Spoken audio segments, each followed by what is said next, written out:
तो अभी फिलहाल हम लोग पहला चैप्टर सक्सेसफुली कंप्लीट कर चुके हैं। इसमें जितना न्यूमेरिकल होता है ऑलमोस्ट जो ऑब्जेक्टिव टाइप का पूछता है वो भी करा चुके हैं, जो सब्जेक्टिव टाइप पूछता है वो भी करा चुके हैं। और फिलहाल अभी चलेंगे दूसरा चैप्टर का। इस वीडियो में, इस वीडियो लेक्चर में हम लोग पूरा कॉन्सेप्ट देखेंगे कि क्या क्या मतलब इसका कॉन्सेप्ट है, कि किस किस से सवाल पूछेगा। सवाल मेनली जो कंसेप्ट पढ़ाया जाएगा उसी कंसेप्ट से पूछेगा, उससे कोई अलग नहीं पूछता है, बस थोड़ा क्वेश्चन को ट्विस्ट कर देता है, घुमा देता है। फिलहाल अभी चलते हैं, देखते हैं कि बहुपद। चैप्टर का नाम है बहुपद, इंग्लिश में बोलते हैं पॉलिनोमियल। इसका समझते हैं कि बहुपद होता क्या है, समझते हैं कि बहुपद होता क्या है। देखिए बहुपद क्या होता है। बहुपद, इससे पहले हम थोड़ा सा एक और संख्या के बारे में बताते हैं कि यहाँ पर एक संख्या चर होता है और एक अचर संख्या होता है। चर और अचर, वैसे यहाँ पर पूछता है चर संख्या वो होता है जिसका मान पूरा फिक्स रहता है, कभी बदल नहीं सकता है। जैसे कि गिनती की संख्या आ जाता है, जितना भी अभी तक संख्या पढ़ाया गया है, गिनती की संख्या या परिमेय संख्या, वास्तविक संख्या क्या होता है, सभी चर संख्या होता है।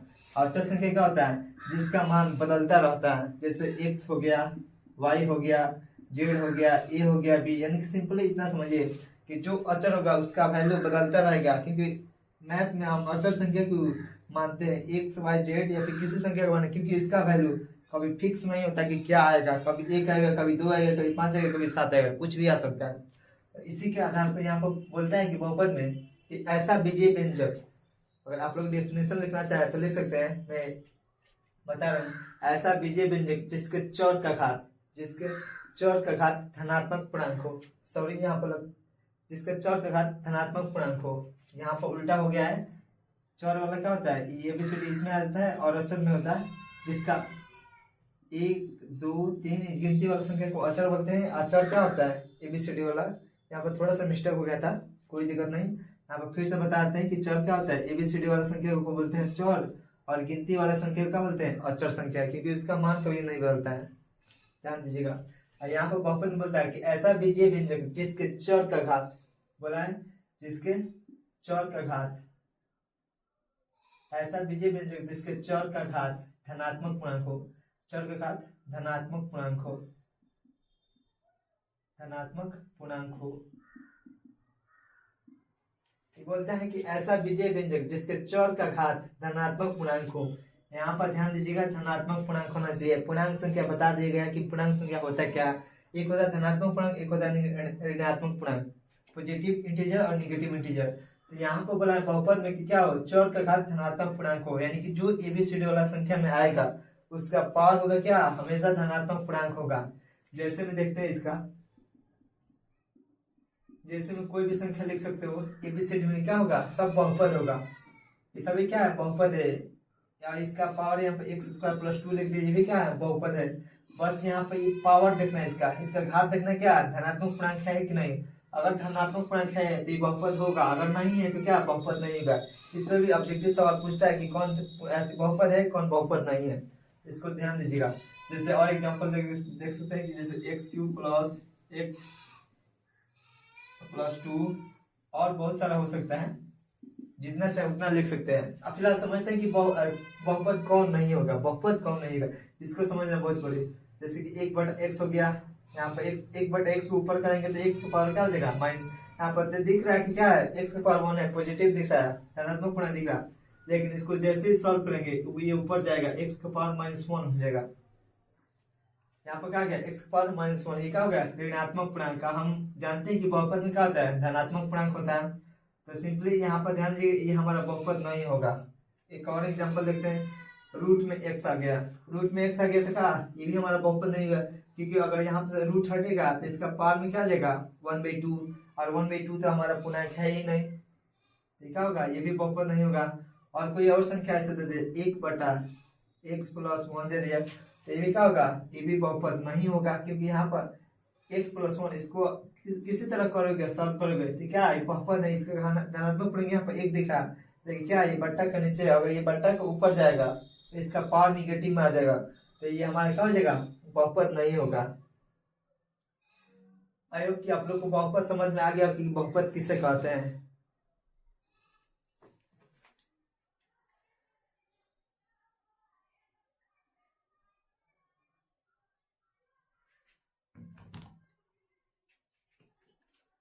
अब समझते हैं कि बहुपद का घात, यहाँ पर लिखा है कि चौर का घात, अभी समझते हैं कि बहुपद का घात क्या होता है। बहुपद का घात, बहुपद का घात, बहुपद का घात,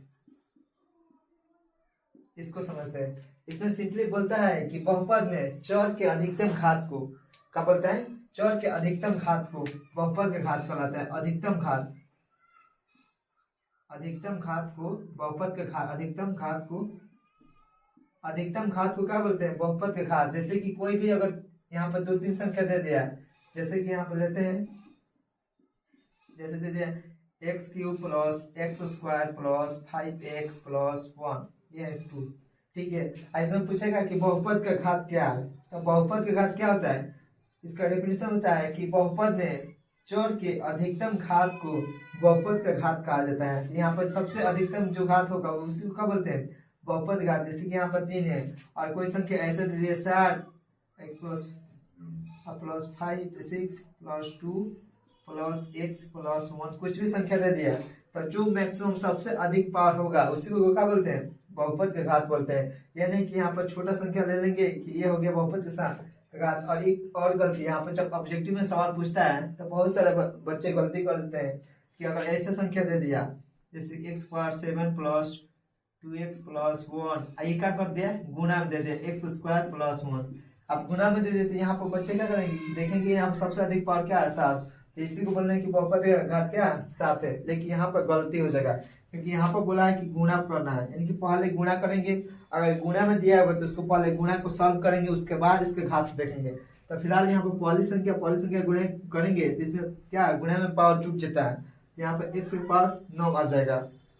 और किसी संख्या में गुणा करोगे तो इससे अधिक पावर नहीं आएगा, तब यहाँ पर घात क्या हो जाएगा, बहुपद का घात यहाँ पर हो जाएगा 9। और किसी भी संख्या में लोग गुणा करोगे तो इससे 9 से अधिक नहीं आएगा। और फिलहाल यहाँ पर आप लोग बता देते हैं कि 7 हो जाएगा, जल्दबाजी में ऐसा नहीं होता। अगर गुणा में दिए तो उसको पहले गुणा करेंगे, उसको सॉल्व करेंगे, उसको बहुपद में पूरा फॉर्म बनाएंगे, उसके बाद उसको देखेंगे कि हाँ किस इसमें सबसे अधिक घात क्या आ रहा है, वही क्या हो जाएगा, बहुपद के घात हो जाएगा। अगर बट्टा में दे दिए जैसे कि x power 7 x power 4 plus x plus ये x² प्लस 7x माइनस 5 दे दिया, तो यहाँ पर आप देखिएगा सबसे अधिक पावर 7 है तो 7 बोल दीजिएगा, तो ये हो जाएगा गलत, क्योंकि यहाँ पर पहले इसको सॉल्व करना है। x पावर 7 बट्टा में x पावर 4, तो यहाँ पर जब भाग करते हैं ना तो पावर की खेला में क्या हो जाता है कि पावर आपस में घट जाता है। यहाँ पर क्या हो जाएगा, x के पावर 3 हो जाएगा अब plus x² plus 7x minus 5। अब इस बहुपद हम देखेंगे कि सबसे अधिक घात क्या है, तो सबसे अधिक घात 3 है, यहाँ पर बहुपद का घात क्या हो जाएगा, 3 हो जाएगा। ये नहीं कि यहाँ पर जैसे दिया वैसे देख के बता दे कि बहुपद घात ये होगा। ये दोनों से सवाल पूछता है कि बहुपद, इसमें पूछता है क्या कि कौन सा बहुपद है कौन सा बहुपद नहीं है। तो जितना भी संख्या बट्टा में आएगा, रूट में आएगा और एक बटा ऐसे दिया जाएगा, वो सभी क्या बहुपद नहीं होगा। अब बहुपद क्या होगा, जिसके चौर का घात धनात्मक पूर्णांक हो। जो भी संख्या बहुपद दिया है उसमें देखेंगे कि क्या हमारा जो चर है एक एबीसीडी वाला अक्षर, क्या उसके पावर में पॉजिटिव संख्या है कि नहीं है। इसमें और भी एग्जांपल हो सकता है, जैसे कि x का पावर 1/2 दे दिया, चाहे x का पावर क्या -7 दे दिया, ये सभी क्या होंगे, ये सभी बहुपद नहीं होगा। ऐसे ही ऑब्जेक्टिव सवाल पूछता है। इसमें बहुपद के घात पूछता है कि कोई भी रैंडम दे देगा, क्या कोई भी रैंडम बहुपद दे देगा और इसमें पूछेगा बहुपद के घात क्या है। तो ऐसे नहीं कि इसको क्या करेंगे, पहले सॉल्व, गुणा में दिया तो उसको सॉल्व करेंगे, जोड़ घटा कुछ नहीं। अगर बट्टा में दिया तो क्या पहले इसको भागो कर लेंगे, उसके बाद उसका बताएंगे कि बहुपद का घात कितना होगा। इसके बाद से आता है कि बहुपद का प्रकार क्या होता है। तो यहाँ पर घात के आधार पर बहुपद 3 प्रकार का होता है, उसको समझ लेते हैं।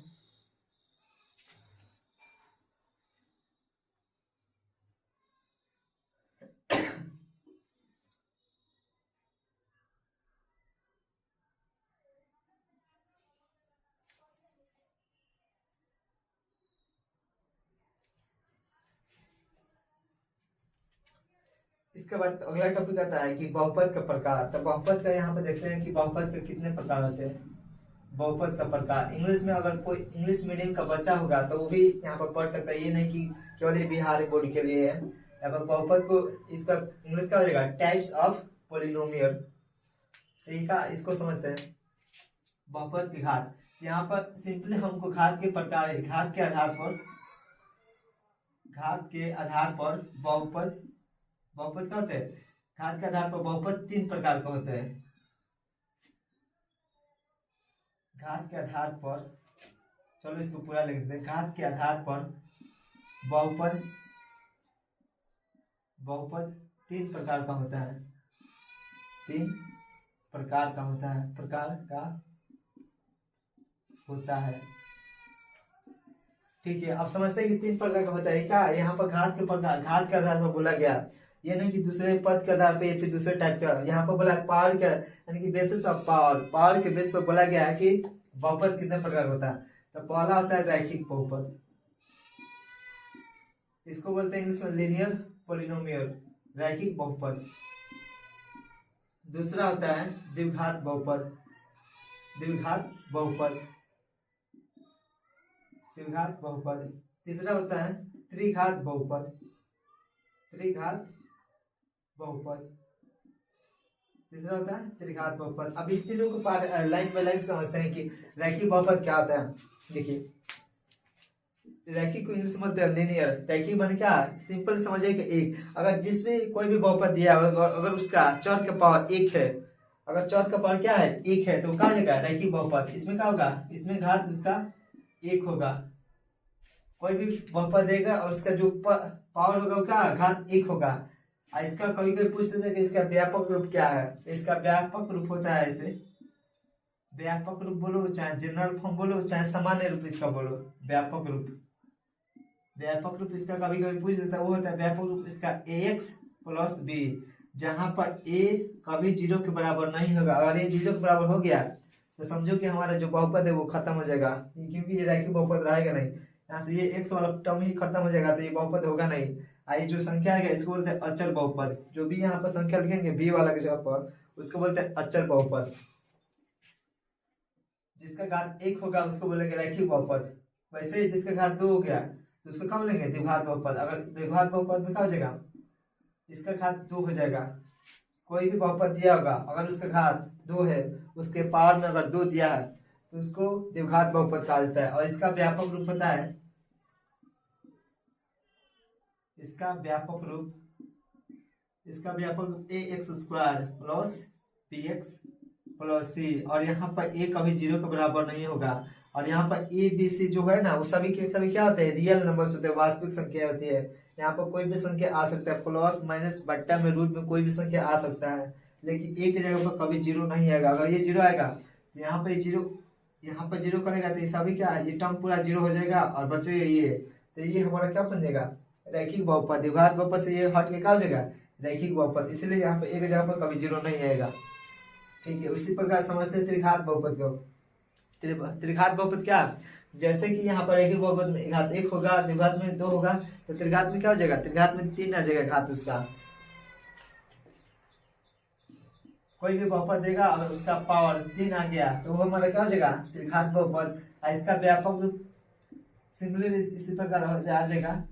व्यापक रूप क्या हो जाएगा, यहाँ पर घात 3 है, यहाँ पर घात 2 था तो यहाँ पर 2 आया था, यहाँ पर घात 3 है तो यहाँ पर घात 3 आ जाएगा। यानी कि क्या हो जाएगा, ax³ plus bx square plus cx plus d, जहाँ पर a कभी 0 के बराबर नहीं होगा। अगर कोई पूछ दे कि अगर यहाँ पर a के बराबर 0 रख दे तो यहाँ पर एक जगह पर 0 रखेंगे तो ये वाला टर्म पूरा गायब हो जाएगा, 0 से गुणा तो 0 हो जाएगा, अब बचेगा ये टर्म, तो ये हमारे क्या हो जाएगा, द्विघात बहुपद हो जाएगा। और द्विघात बहुपद में कोई बोल दे कि यहाँ पर एक जगह पर 0 रख देंगे तो क्या हो जाएगा, ये टर्म पूरा गायब हो जाएगा और ये बच जाएगा, तो ये हमारा क्या हो जाएगा, रैखिक बहुपद। अब यहाँ पर भी कोई अगर बोल दे कि हम एक जगह पर 0 रख देंगे तो वहां पर क्या हो जाएगा, तो ये वाला टर्म पूरा क्या हो जाएगा, गायब हो जाएगा, 0 हो जाएगा और बचेगा केवल संख्या। आता है जो संख्या, केवल संख्या बचता है, जैसे 2, 5 संख्या, तो इसको बोलते हैं अचर बहुपद।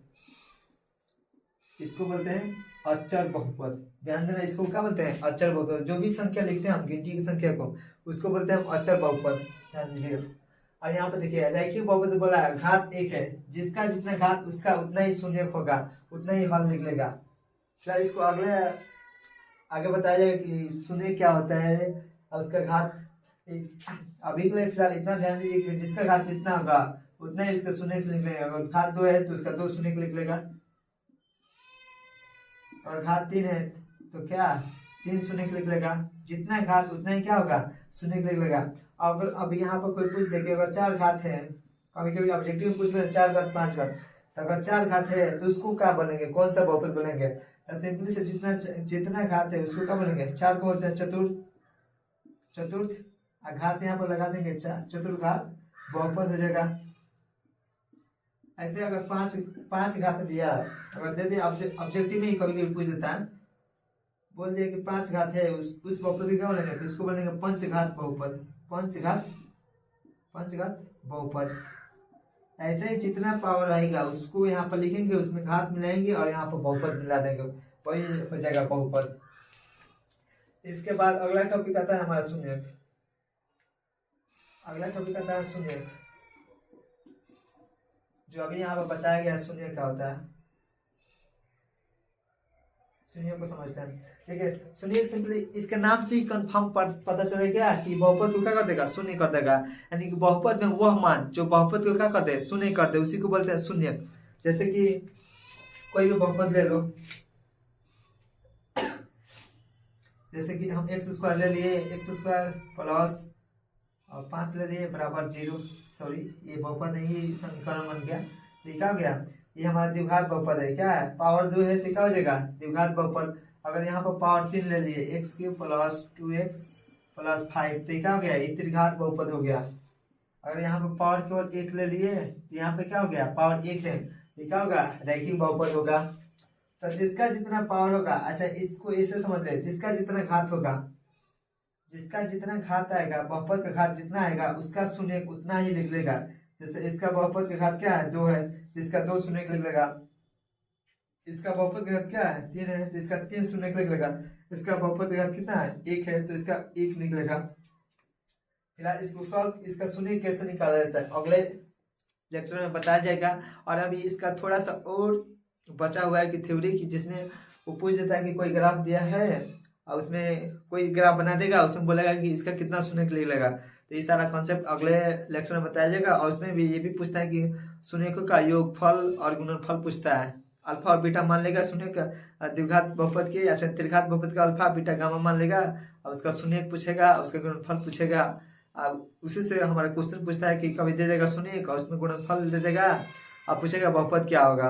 तो इसको अगले वीडियो में हम लोग कवर करेंगे। अभी थोड़ा सा पार्ट 1 है केवल थ्योरी का, अभी कोई न्यूमेरिकल नहीं कराया गया, ये केवल अभी जितना पढ़ाया गया है केवल थ्योरी था। अगले वीडियो में इसका पूरा थ्योरी कवर करा दिया जाएगा और उसके बाद से न्यूमेरिकल्स कराया जाएगा जो बोर्ड एग्जाम में पूछे गए हैं। क्वेश्चन बैंक से ही न्यूमेरिकल कराया जाता है, ये नहीं कि इधर उधर का क्वेश्चन उठा कर कराया जाता है। और सेंटअप का जो मॉडल बिहार बोर्ड वाला मॉडल पेपर अपना जारी किया गया है, उसमें से जो सवाल पूछा होगा चैप्टर 1 से और चैप्टर 2 से, उस सभी सवालों को हल कराया जाएगा अगले 1-2 वीडियो के बाद से। तब तक ले खुश रहिए, पढ़ते रहिए, और वीडियो अच्छा लगे तो लाइक कर दीजिए और अपने दोस्तों के पास भी शेयर कीजिए अगर अच्छा पढ़ा रहे हैं तो। Thank you.